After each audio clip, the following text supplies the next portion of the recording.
बिस्मिल्लाहिर्रहमानिर्रहीम। अस्सलाम वालेकुम डियर स्टूडेंट्स। आज हम केमिस्ट्री क्लास 11 के चैप्टर नंबर 12 इलेक्ट्रोकेमिस्ट्री के एमसीक्यूज़ और इम्पॉर्टेंट क्वेश्चंस डिस्कस करते हैं। तो पहला एमसीक्यू है the outer body of dry cell serves as anode. It is made up of. इनके आउटर बॉडी ड्राई सेल की जो कि एनोड के तौर पे काम करती है, किस चीज़ से बनी होती है? तो इसका करेक्ट आंसर है ऑप्शन बी, जिंक से बनी होती है। MCQ number 2 the conduction of electricity through an electrolytic solution is due to the flow of, यानी कि इलेक्ट्रोलाइटिक सॉल्यूशन इलेक्ट्रिसिटी जो कंडक्ट करता है वो किस वजह से होता है? तो इसका करेक्ट आंसर है ऑप्शन ए, इलेक्ट्रॉन्स की मूवमेंट की वजह से इलेक्ट्रिसिटी की फ्लो होती है। MCQ नंबर 3 है during electrolysis the reaction that takes place at anode is. तो इलेक्ट्रोलाइसिस में कौन सा रिएक्शन एनोड पर होता है? तो एनोड पर ऑक्सीडेशन होती है। MCQ नंबर 4 है this statement is not correct for lead storage battery. कौन सा स्टेटमेंट लेड स्टोरेज बैटरी के लिए सही नहीं है? तो इसका करेक्ट आंसर है ऑप्शन बी कि it is a primary battery, क्योंकि ये एक सेकेंडरी बैटरी होती है। इसको रीचार्ज किया जा सकता है और रीयूज़ भी किया जा सकता है, जबकि प्राइमरी बैटरी को रीचार्ज और रीयूज़ नहीं किया जा सकता। नंबर 5 पे है in zinc standard hydrogen electrovoltaic cell the half reaction occurs at anode is. तो इसका करेक्ट आंसर है ऑप्शन बी, जिसमें जिंक कन्वर्ट होता है जिंक आयन में और लूज़ करता है 2 इलेक्ट्रॉन्स को। तो ये रिएक्शन एनोड पर होता है, क्योंकि जिंक शी वोल्टिक सेल में जिंक एज एनोड एक्ट करता है और हाइड्रोजन इलेक्ट्रोड जो है वो एज अ कैथोड एक्ट कर रही होती है। तो जिंक पे इलेक्ट्रॉन लूज़ होते हैं और फिर वो आउटर सर्किट के थ्रू ट्रैवल करते हुए हाइड्रोजन इलेक्ट्रोड की तरफ जाते हैं और हाइड्रोजन कैथोड के तौर पे एक्ट करता है। MCQ नंबर 6 है the strongest oxidising agent in the electrochemical series is. तो जो इलेक्ट्रोकेमिकल सीरीज़ होती है इसमें स्ट्रॉन्गेस्ट ऑक्सीडाइजिंग एजेंट कौन सा होता है?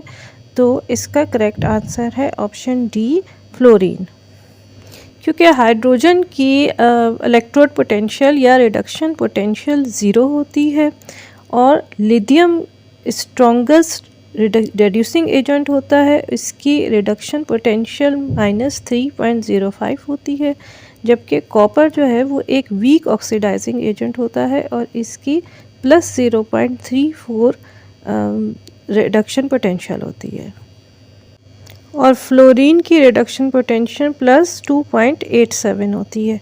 तो ये एक स्ट्रॉन्गेस्ट ऑक्सीडाइजिंग एजेंट होता है।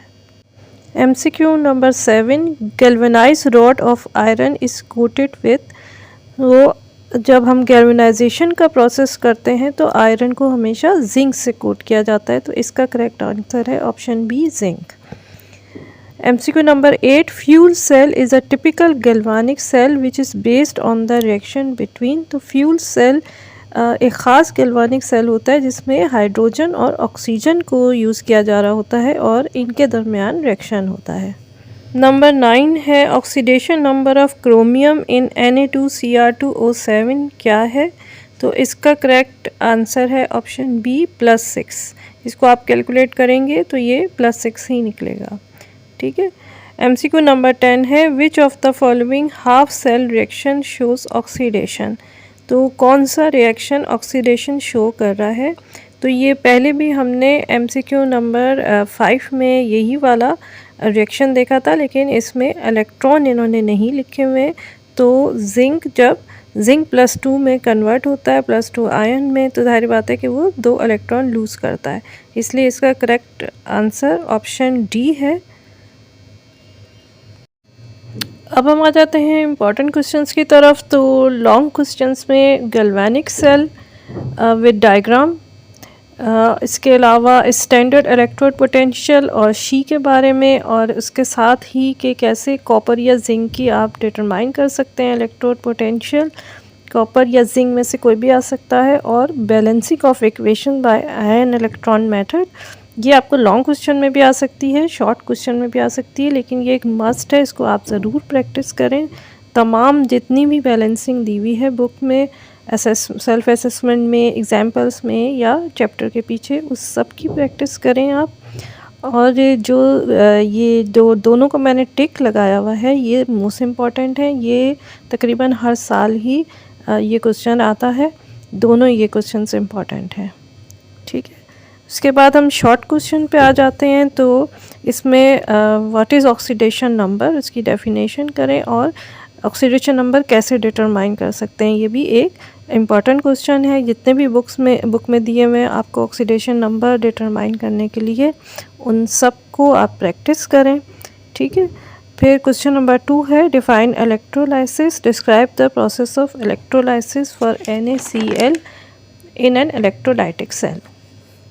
फिर इलेक्ट्रोकेमिकल सीरीज़ का एक शॉर्ट क्वेश्चन है, कोरोजन का शॉर्ट क्वेश्चन हो सकता है। फिर डिफरेंसेस हैं between primary and secondary cell, oxidation and reduction reaction है, एक रीजनिंग क्वेश्चन है, और इसके अलावा सोलर सेल पे आ सकता है, और rules for assigning oxidation number, ये भी कभी कभी आता है एग्ज़ाम में, ये भी इम्पॉर्टेंट है।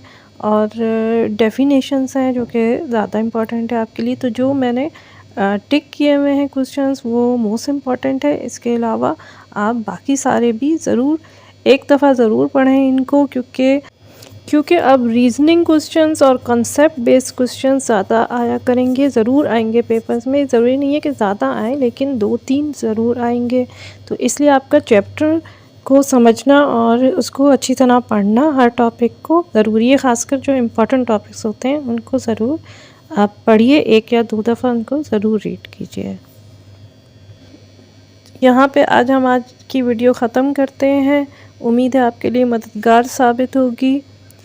दुआ में याद रखिएगा, चैनल को सब्सक्राइब करें। अल्लाह हाफिज़।